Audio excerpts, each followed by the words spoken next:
Kanhi Negros Oriental Governor Roel Degamo, Subli'ng molingkod, isip Local Chief Executive sa lalawigan. Ano ang report? Ganihang buntag, pormal na ang giproklamar sa Special Provincial Board of Canvassers sa COMELEC o SPBOC si Governor Roel Degamo nga mananaog sa 2022 gubernatorial race ni adtong Mayo. Finally, justice is served.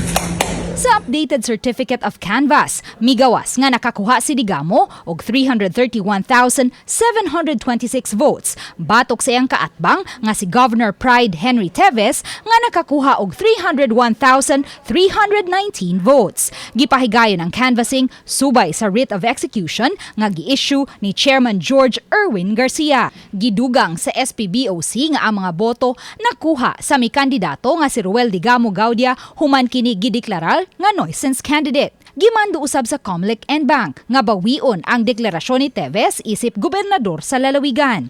Samtang nagpasaka og petition for injunction ang kampo ni Governor Teves didto sa Korte Suprema. Tumong sa kampo ni Teves nga makakuha og temporary restraining order batok sa mando sa COMELEC nga nagbasura sa iyang proklamasyon. Gipangay usab ni Teves nga aksyonan ang disqualification case batok kang Degamo. Gipakanselar ni ini ang Certificate of Candidacy ni Degamo gumikan kay sobra na siya sa tulo ka termino isip gobernador.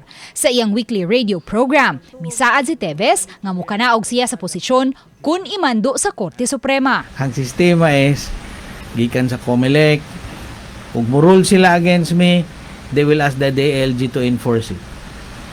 If DLG enforces it and tells me to step down, I will not stay a day longer.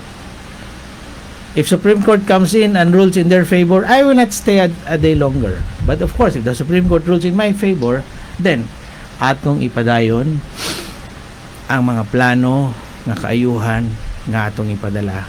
Uban ni Rod Prado, Luan Merondina, Balitang Bisdak.